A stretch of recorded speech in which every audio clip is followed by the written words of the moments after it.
Guys welcome back to my YouTube channel SKM study a way of success. मैं हूं आपका educator Shivam Mishra.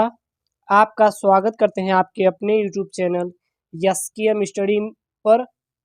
और यहां पे लेके आए हैं क्लास 9th, जी हाँ, हिंदी मीडियम वालों के लिए क्लास 9th चैप्टर 1 यानी कक्षा 9 का विज्ञान अध्याय 1 है, वो भी बात करेंगे। तो ये हमारा केमिस्ट्री से, क्योंकि पहला लेसन आपका केमिस्ट्री से 4 लेसन शुरू हैं, फिर फिजिक्स है, फिर बायोलॉजी है। तो यहाँ पे मैं केमिस्ट्री का फर्स्ट चैप्टर और साइंस का बात करें, पहले चैप्टर है। चैप्टर क्या है? हमारे आसपास के पदार्थ। अगर ये वीडियो आप देखेंगे तो अकेले इस एक ही वीडियो में आपका पूरा चैप्टर कवर हो जाएगा। और सबसे बेहतरीन तरीके से नोट्स बनाए हैं, पूरा हैंड रिटेन नोट्स है। यदि ये नोट्स चाहिए तो हमारा टेलीग्राम चैनल एसकेएम स्टडी को ज्वाइन कर लीजिए, उसका लिंक डिस्क्रिप्शन के अंदर है। और हमारा इंस्टाग्राम है, हमारा आईडी एसकेएम स्टडी, इंस्टाग्राम पर हमसे बात कर सकते हैं। और आप क्लास 9 में आपको इंस्टाग्राम नहीं चलाना था तो आपके परिजन जो है उनसे आप कह के बात करके व्हाट्सएप नंबर से हमारे आप इस नोट्स को ले सकते हैं विदाउट, बिना पैसे के।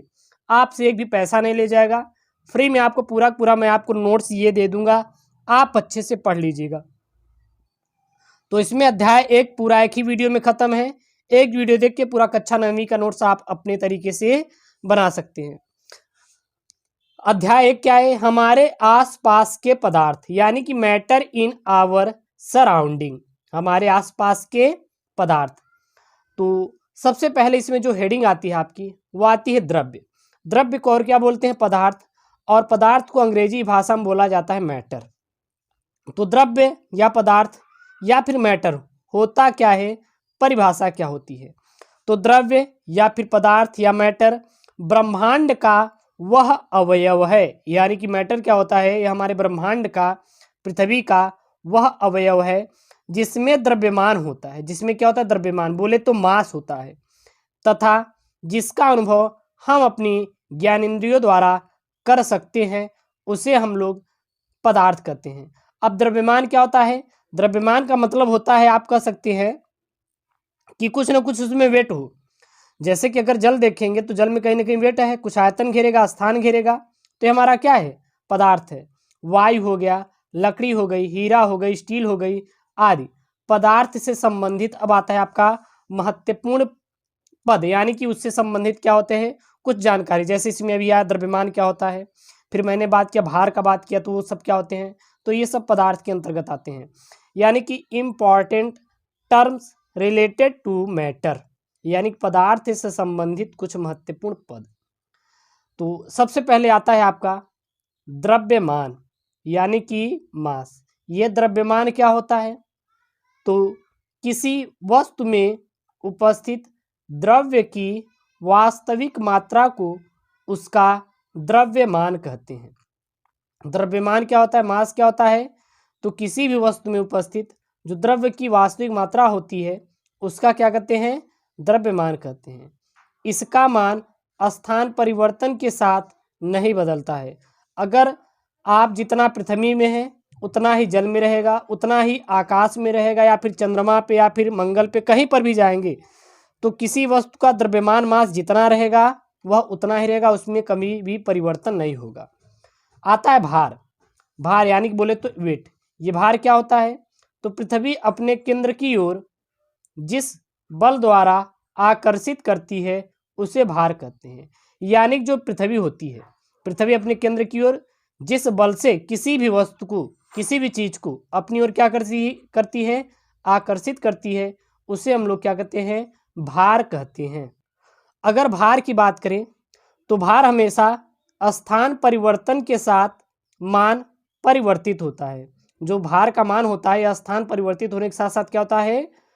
बदलता रहता है। और इसे हम लोग किससे प्रदर्शित करते हैं? W से प्रदर्शित करते हैं।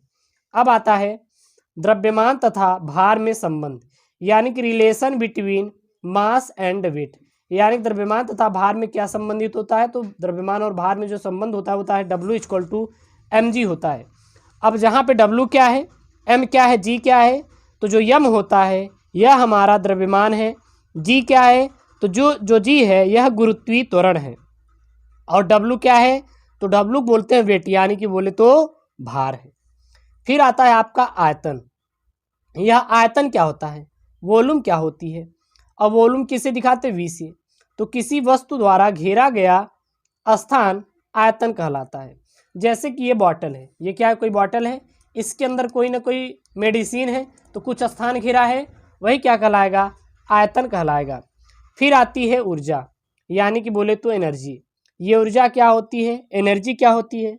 तो किसी वस्तु के कार्य करने की क्षमता को ऊर्जा कहते हैं। कोई वस्तु होती है, वो क्या कर रही है, वर्क कर रही है, कार्य कर रही है, और जो कार्य कर रही है तो कहीं ना कहीं क्षमता लग रही, पावर लग रही है, उसी को क्या कहते हैं, ऊर्जा कहते हैं।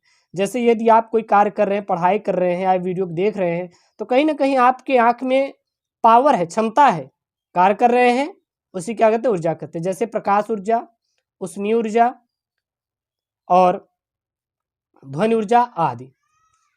नोट में अगर देखें तो ऊर्जा को, एनर्जी को हमेशा ई से प्रदर्शित किया जाता है, या फिर इसे हम लोग ई से प्रदर्शित करते हैं। अब अगर देखें तो द्रव्यमान यानी कि ऊर्जा तुल्यता नियम। द्रव्यमान ऊर्जा तुल्यता नियम क्या होता है, या फिर कह सकते हैं ऊर्जा संरक्षण का नियम भी कहते हैं, मास एनर्जी इक्वलिटी लॉ। तो जो इसका होता है फॉर्मूला होता है E equal to M C square. Equal to क्या होता है, एम सी स्क्वायर।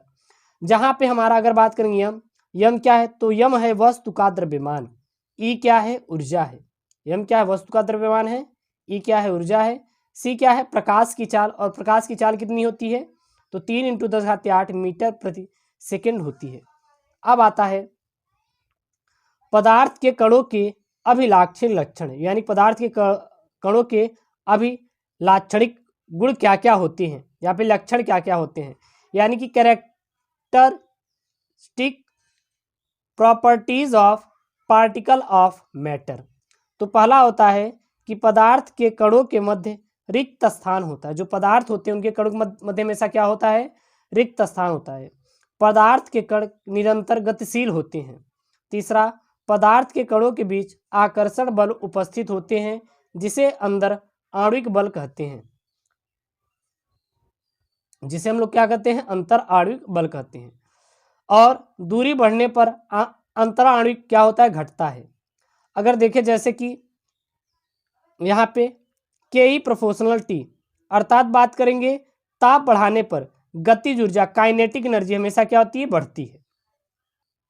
अब आता है मेरे प्यारे बच्चों पदार्थ की अवस्थाएं, यानी कि स्टेट्स ऑफ मैटर। ये पदार्थ की अवस्थाएं क्या होती हैं, कितने प्रकार की होती हैं, पूरा का पूरा हम आपको कवर कराएंगे। तो सबसे देखते हैं पदार्थ की अवस्थाएं क्या होती हैं। तो जो पहली पदार्थ की अवस्था होती है वो ठोस। अगर एक्चुअली बात करेंगे तो पदार्थ की अवस्थाएं 3 प्रकार की होती हैं, ठोस, द्रव, गैस। प्लाज्मा भी होता है, और बोस आइंस्टाइन कंडेंसेट, यानी बात करेंगे तो 5 होती है, लेकिन पढ़ना कितना है, हमें 3 ही पढ़ना है, ठोस, द्रव, गैस। तो पहला आता है ठोस, यानी कि ठोस को क्या बोलते हैं, सॉलिड स्टेट। तो सॉलिड स्टेट्स क्या होती है, ठोस अवस्था क्या होती है, द्रव्य की वह अवस्था जिसका आकार और आयतन दोनों निश्चित होते हैं, उसे ठोस अवस्था कहते हैं। जैसे कि लकड़ी, कोयला इत्यादि जितने भी होते हैं ठोस अवस्थाएं होती हैं। अब आती इसमें गुणधर्म, यानी कि इसकी क्या क्या गुण होती हैं। तो पहला देखें तो ठोस में अणुओं की संख्या। अगर ठोस में अणुओं की संख्या बात करें तो जो ठोस में अणुओं की संख्या होती है वो क्रिस्टलीय ठोस के अणु कण निश्चित क्रम में अत्रिविम जालक के रूप में व्यवस्थित होते हैं। ओके। दूसरा, ठोस का आकार और आयतन। तो जो ठोस का आकार और आयतन होता है हमेशा क्या होता है, निश्चित होता है। तीसरा, संपीड्यता। तो यह लगभग असंपीड्य होते हैं, क्योंकि अगर ये हम बात करेंगे ये ठोस ही है, क्या इसको दबाएंगे, दबेगा नहीं, दबेगा। जब यह नहीं दबेगा तो हमारा क्या है, यह एक असंपीड्य है। गर्म करने प्रसार। गर्म करने प्रसार मतलब कि अगर इसको गर्म करेंगे क्या यह प्रसार होगा, पिघलेगा नहीं, पिघलेगा, बट लोहा कहीं ना कहीं पिघलता है, लेकिन कम ही। प्रसार होगा कि नहीं, तो इसका प्रसार बहुत क्या होता है, कम होता है। अगला बात करेंगे घनत्व की, यानी कि बोले तो डेंसिटी की। ये डेंसिटी क्या होती है, तो इसका घनत्व तो उच्च होता है। किसका, ठोस का जो घनत्व होता है हमेशा और हमेशा हाई होता है, उच्च होता है। दूसरा आती है द्रव अवस्था। ये द्रव अवस्था क्या होती है, द्रव अवस्था को बोले तो लिक्विड स्टेट बोलते हैं। द्रवावस्था जैसे क्या होती है, जल, तेल इत्यादि, ये सब क्या होते हैं, द्रवावस्था क्या होते हैं, एग्जाम्पल होते हैं। परिभाषा देखें तो इनका आयतन निश्चित तथा आकार अनिश्चित होते हैं, उसे हम लोग द्रव अवस्था कहते हैं। यानी कि द्रव्य की वह अवस्था जिसका आकार अनिश्चित और आयतन निश्चित होता है उसे द्रव अवस्था कहते हैं।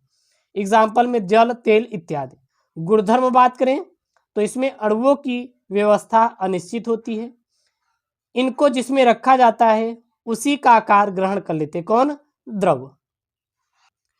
तीसरा देखें तो यह कम संपीड्य होते हैं, जो द्रव होते क्या होते, कम संपीड्य होते, क्या इसको ज़्यादा नहीं दबाया जा सकता बट हल्का सा दबा सकते हैं।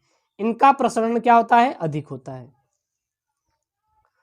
तीसरा आती है गैस अवस्था, गैसेस स्टेज, जैसे क्या होती है H2 यानी कि हाइड्रोजन, हीलियम, ऑक्सीजन इत्यादि जो होते हैं वो हमारे गैस अवस्था होते हैं। परिभाषा क्या होती है, सीधा बता देना है, द्रव्य की वह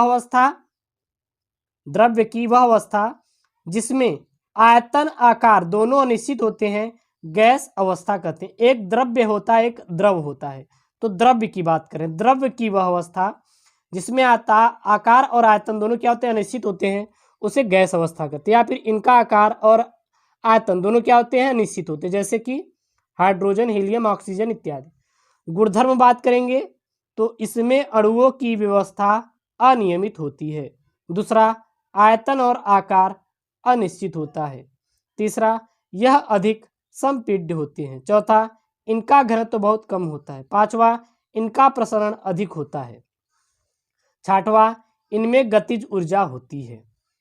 अब आपकी आती है पदार्थ में अवस्था परिवर्तन, यानी कि change of state of matter. जैसे कि जो द्रव है, द्रव गैस में बदल सकती है, ठोस है, ठोस को गैस में, गैस को द्रव में, द्रव को ठोस में, यानी कि यह एक दूसरे से बदला जा सकता है। जैसे कि समझें, ठोस अगर सीधा गैस में बदले तो उसको ऊर्ध्वपातन कहते हैं। गैस ठोस में बदले उसे दृढ़ीकरण कहते हैं। याद रखना, ठोस से द्रव में बदलना गलन कहलाता है, द्रव से ठोस में बदलना जमना कहलाता है। गैस का द्रव में बदलना संघनन कहलाता है और द्रव का गैस में बदलना वाष्पन कहलाता है। कुछ पॉइंट में बात करें तो बर्फ को गर्म करने पर जल में तथा जल को गर्म करने पर वाष्प में बदल जाता है। अब हम लोग कुछ इम्पॉर्टेंट जो होती है हेडिंग देख लेंगे, जैसे गलन एवं गलनाएं क्या होती है, यानी मेल्टिंग एंड मेल्टिंग पॉइंट क्या होती है। तो किसी ठोस पर उष्मा देने की वह अवस्था जब उस ठोस का तापमान अपरिवर्तित हो जाता है और ठोस द्रव में परिवर्तित होने लगता है तो इस क्रिया को गलन कहते हैं। इसकी क्रिया को क्या कहते हैं, गलन कहते हैं। और वह न्यूनतम ताप जिस पर कोई ठोस एक वायुमंडलीय दाब पर द्रव में परिवर्तित हो जाता है उस ठोस का गलनांक कहलाता है। अगला हेडिंग जो आती है, अणुगतिज सिद्धांत के आधार पर गलन की व्याख्या अगर देखें तो क्या होती है, तो ठोस को गर्म किया जाता है तो उनके अणुओं के बीच गतिज ऊर्जा बढ़ जाती है और अंतराणविक बल टूट जाता है, जिससे ठोस गलन अवस्था में आ जाता है और यह क्रिया क्या कहलाती है, गलन कहलाती है। फिर आती है गलन की गुप्त उष्मा, लेटेंट हीट ऑफ मेल्टिंग। तो किसी ठोस के 1 ग्राम को उसके गलनांक पर द्रव में परिवर्तित करने के लिए जो आवश्यक उष्मा होती है उसी के लिए हम लोग कहते हैं गलन की गुप्त उष्मा कहते हैं। अगला आता है यहाँ पे आपका, वो आता है मेरे प्यारे बच्चों, क्वथन एवं क्वथनांक, बॉइलिंग एंड बॉइलिंग पॉइंट। तो किसी द्रव को गर्म करते रहने पर जब द्रव का ताप स्थिर हो जाता है तो इस अवस्था को क्वथन कहते हैं और यह क्रिया जिस निश्चित ताप पर होती है उसे क्वथनांक कहते हैं। एग्जाम्पल में जैसे जल का क्वथनांक देखें तो 1000 डिग्री सेल्सियस होता है, अर्थात 1000 डिग्री सेल्सियस पर अगर देखें तो वाष्प दाब जो होता है वो वायुमंडलीय दाब की क्या होता है, हमेशा और हमेशा बराबर होता है। यहाँ पे जो फिगर है उसको आप देख सकते हैं, ठीक है। नोट में देखें कुछ हम लोग, तो वाष्प दाब में परिवर्तन होने पर क्वथनांक भी परिवर्तित हो जाता है। अगर वाष्प दाब में क्या किया जाए, परिवर्तन किया जाए, तो क्वथनांक भी हमेशा क्या हो जाता है, परिवर्तित हो जाता है। एग्जाम्पल में देखें तो पहाड़ों पर खाना पकाने पर अधिक समय लगता है। पहाड़ों पर खाना बनाएंगे अधिक समय लगेगा, क्यों? क्योंकि वहाँ पर दाब का मान बहुत ही कम होता है, क्योंकि पृथ्वी से ऊपर जाने पर दाब का मान घटता जाता है। एक प्यारा सा एग्जाम्पल देखें तो जो हमारी अगर बात करेंगे कुकर होता है, कुकर में खाना जल्दी क्यों पकता है? क्योंकि कुकर में दाब का मान अधिक होता है। वाष्प दाब बढ़ा तो टेम्परेचर बढ़ जाएगा और खाना जल्दी से पक जाएगा। अणुगति सिद्धांत के आधार पर अगर देखें तो क्वथन की अगर हम लोग व्याख्या करें तो क्या हो जाएगा, द्रव को गर्म करने पर उसके अणु आपस में टकराते हैं तो उनकी गतिज ऊर्जा में वृद्धि होती है, और एक समय ऐसा आता है कि उनकी गतिज ऊर्जा इतनी अधिक हो जाती है कि द्रव के भीतर के अणु बुलबुले के रूप में बाहर आने लगते हैं, और यह क्रिया क्वथन कहलाती है। तथा वह ताप जिस पर वह क्रिया होती है वह क्या कहलाती है, क्वथन कहलाती है। अब आती है आपकी वाष्पन की गुप्त ऊष्मा। ये वाष्पन की गुप्त ऊष्मा क्या होती है, तो 1 ग्राम द्रव को उसके क्वथनांक पर वाष्प में परिवर्तित करने के लिए आवश्यक ऊष्मा की मात्रा उस द्रव की वाष्पन गुप्त ऊष्मा कहलाती है। अगर हम देखें तो ठोस अवस्था द्रव अवस्था में और द्रव अवस्था गैस अवस्था में बनती है। तो ठोस द्रव अवस्था में ऊष्मा और ऊष्मा कहीं ना कहीं निकलती है, और जब इससे आती है तो ये शीतलता के कारण बदलती है। जब ऊष्मा पाएगी, ठोस ऊष्मा दिया जाएगा तो द्रव में, द्रव को ऊष्मा दिया जाए तो गैस में, गैस को ठंडा किया जाए शीतलता के कारण तो द्रव में, द्रव से ठोस में। तीसरा पॉइंट आती है हिमीकरण एवं हिमांक, फ्रीजिंग एंड फ्रीजिंग पॉइंट। तो जब किसी द्रव के तापमान को घटाया जाता है तो उनके बीच अंतराणुक बल प्रबल होने लगता है, तथा एक समय ऐसा आता है कि द्रव ठोस में परिवर्तित होने लगता है। इस क्रिया को हिमीकरण कहते हैं, तथा वह क्रिया जिस निश्चित ताप पर होती है उसे हिमांक कहते हैं। चौथा होता है आपका ऊर्ध्वपातन। ऊर्ध्वपातन क्या होता है, सब्लिमेशन क्या होता है, तो कुछ ठोस ऐसे होते हैं जो द्रव अवस्था में बदले बिना वाष्प में बदल जाते हैं।